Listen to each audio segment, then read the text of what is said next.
Hey Paranormies! Welcome to the light side of the paranormal. I'm Alice, and normally Jenna's with me, but due to social distancing, we're going to be filming a lot more separately for the time being. Thank you so much for clicking on this video. If you haven't seen part 1 of this, it's sort of like a series, I guess.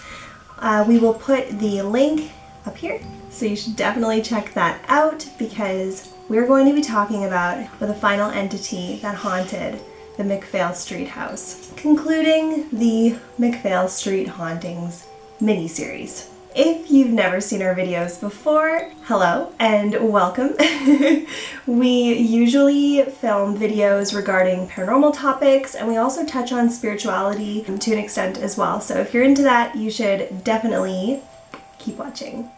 So the final ghost at the McPhail Street house was one that I called, creatively like all the other ones, Man in the Basement. Now, Man in the Basement, I had a very love-hate relationship with. He was one that I actually missed when I moved out of the house, even though he scared me.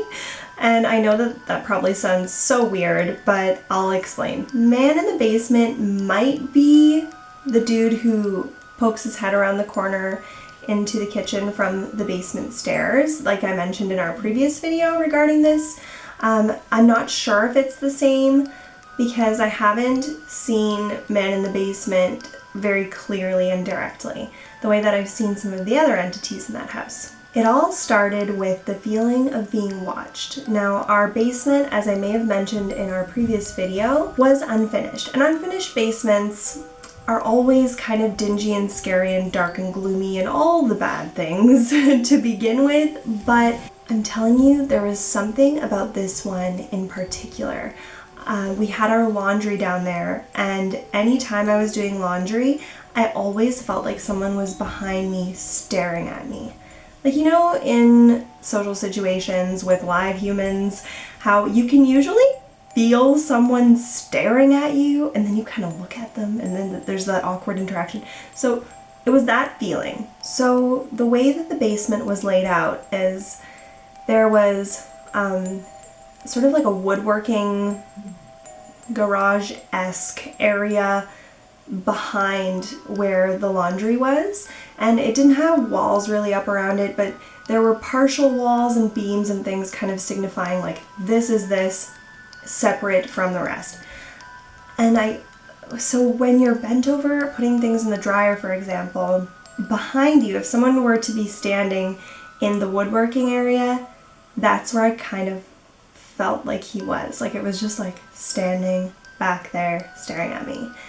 Now I did catch a glimpse of what appeared to be a shadow, but not really like a dark shadow figure, more of like a silhouetted person that was standing there. And I know that sounds weird because they're basically the same, but there's a difference.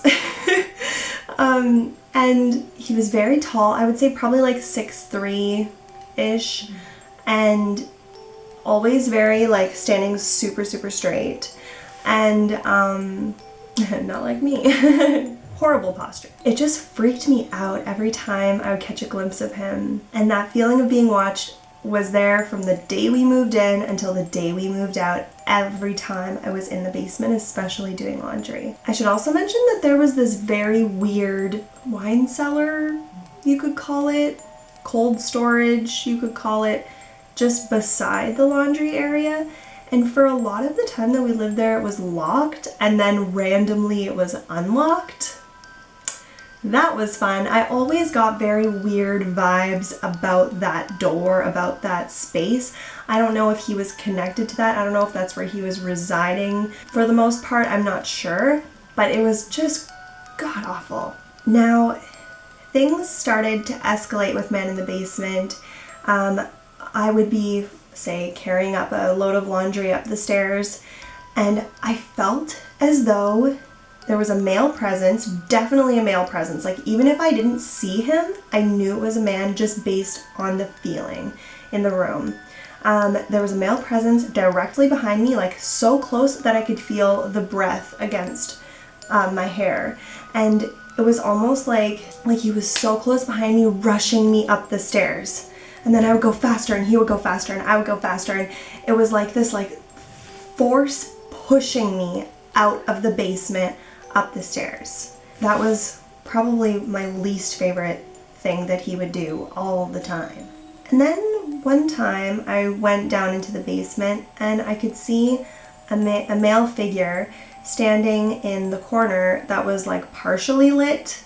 So again, sort of silhouetted, but not completely solid blackout like the way that a shadow figure would be.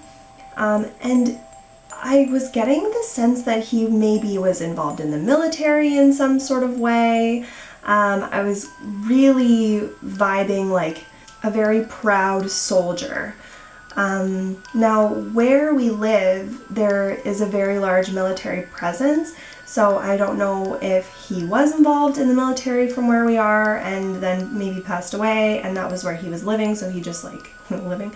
So after he passed on, he may have just resided in the house. Again, this is all speculation, but yeah, just a very like military kind of vibe and very strong male energy. I would very often hear echoes of a man yelling, like screaming, like ah! Like that probably sounded so not intimidating, but you catch my drift. Yeah, I got the sense like maybe like PTSD or like something like that type of like I'm losing my mind, like that kind of screaming. Poor guy. Obviously, having a man in your basement is never comforting. So initially you're gonna have that fear.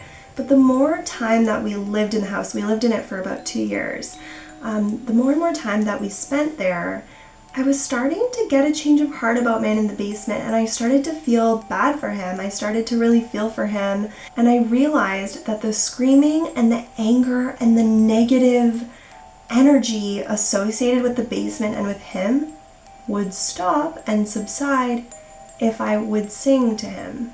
So I would go into the basement and I'd be singing, and I would do my laundry and I'd sing to him, and it was almost like the heaviness of the room just lifted, and I think that he liked it. Goodness knows he was probably like, oh my god, here she goes singing again. Like, but I got the sense that he liked it. And then I got into the habit of singing to him before I went to bed and saying goodnight to him. And again, it just really kept the peace. It really kept the vibes good. And then the fear started to go away. I did try making a connection with him, doing like EVP sessions. Jenna and I did one once trying to contact him. All that we got out of that EVP, and now it's been years, so I mean, I don't know if we still have that footage, but was just 3 knocks. So that could signify a whole ton of things. That was interesting. But apart from that, I didn't really get to talk to him. I would have loved to ask what his story is, why he's there, if he really is involved in the military, or was, I should say. All of those things. But I did grow to really like him, even though he did scare me at times. I don't feel like he was necessarily negative. I think that he was probably more territorial, like this is my house, this is my basement, like what are you doing here, you know? And then once I started singing to him and we had like a good thing going, it wasn't nearly as scary. So I guess the moral of the story is you don't have to scream and run away anytime you see a ghost or have a paranormal experience. Most of the time, they were people at one point, and most of the time, they're probably just as scared as you are. So just trying to find some common ground with them like that can really make for a happy home if you're living in a haunted house. If ever you wanted any advice about how to go about establishing that common ground with a spirit, please shoot us an email. Our email is going to be located in the description, as always. If you guys have any questions at all regarding the McPhail Street hauntings, regarding Man in the Basement, anything that I mentioned in this video, or anything regarding the paranormal at all, please drop a comment down below.